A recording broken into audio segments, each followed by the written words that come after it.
I have to say that we all know our government has been just great at building programs.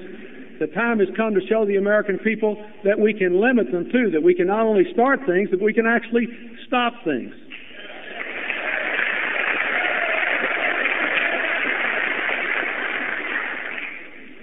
About the defense budget, I raise a hope and a caution.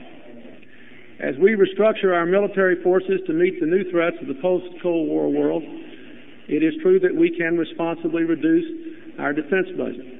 And we may all doubt what that range of reductions is.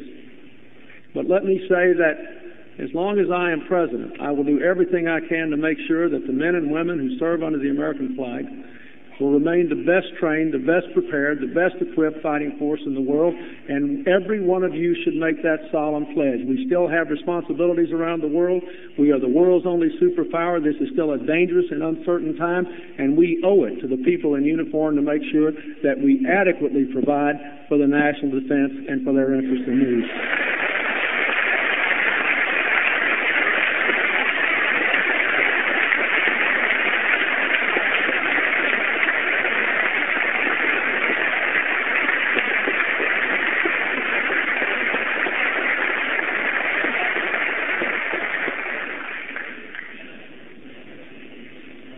Backed by an effective national defense and a stronger economy, our nation will be prepared to lead a world challenged, as it is everywhere, by ethnic conflict, by the proliferation of weapons of mass destruction, by the global democratic revolution, and by challenges to the health of our global environment. I know this economic plan is ambitious, but I honestly believe it is necessary for the continued greatness of the United States. And I think it is paid for fairly, first by cutting government, then by asking the most of those who benefited the most in the past, and by asking more Americans to contribute today so that all of us can prosper tomorrow. For the wealthiest, those earning more than $180,000 per year, I ask you all who are listening tonight to support a raise in the top rate for federal income taxes from 31 to 36%. We recommend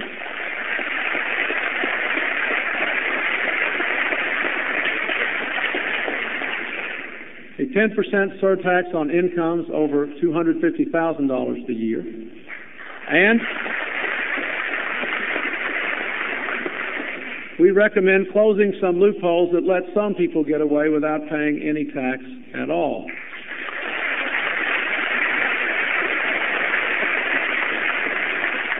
For businesses with taxable incomes in excess of $10 million, we recommend a raise in the corporate tax rate, also to 36%, as well as a cut in the deduction for business entertainment expenses.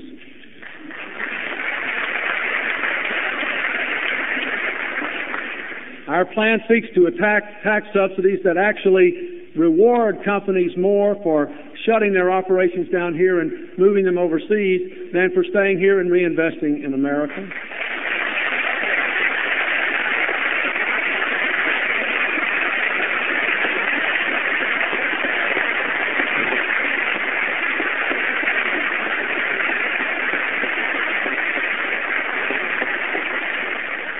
I say that as someone who believes that American companies should be free to invest around the world, and as a former governor who actively sought investment of foreign companies in my state. But the tax code should not express a preference to American companies for moving somewhere else, and it does in particular cases today.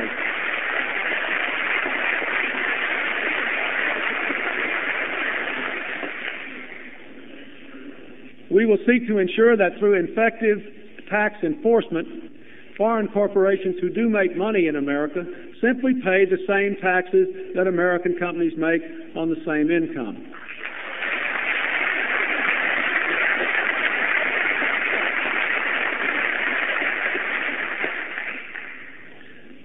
To middle-class Americans who have paid a great deal for the last 12 years, and from whom I ask a contribution tonight, I will say again, as I did on Monday night, you're not going alone anymore. You're certainly not going first, and you're not going to pay more for less as you have too often in the past.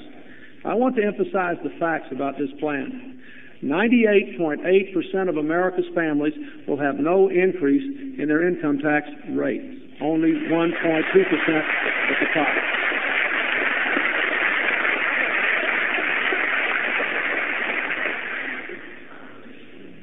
Let me be clear. There will also be no new cuts in benefits from Medicare.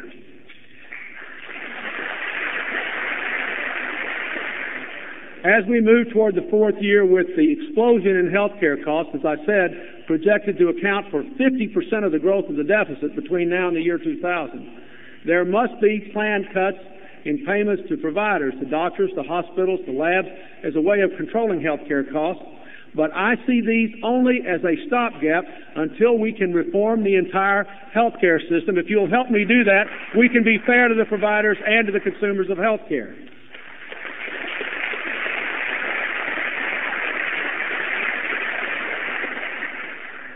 Let me repeat this because I know it matters to a lot of you on both sides of the aisle. This plan does not make a recommendation for new cuts in Medicare benefits for any beneficiary. Secondly, the only change we are making in Social Security is one that has already been publicized. The plan does ask older Americans with higher incomes who do not rely solely on Social Security to get by to contribute more. This plan will not affect the 80% of Social Security recipients who do not pay taxes on Social Security now.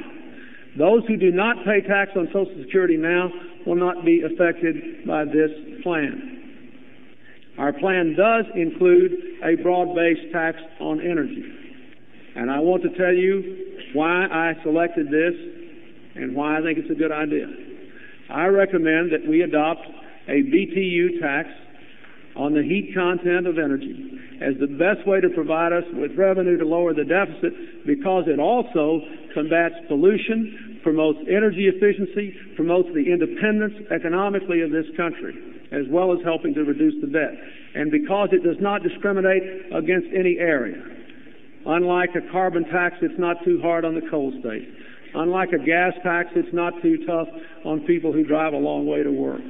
Unlike an ad valorem tax, it doesn't increase just when the price of an energy source goes up. And it is environmentally responsible. It will help us in the future as well as in the present with the deficit.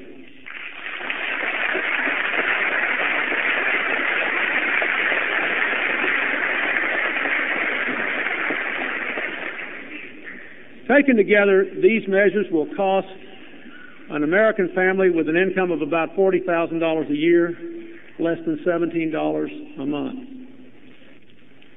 It will cost American families with incomes under $30,000 nothing because of other programs we proposed, principally those raising the earned income tax credit.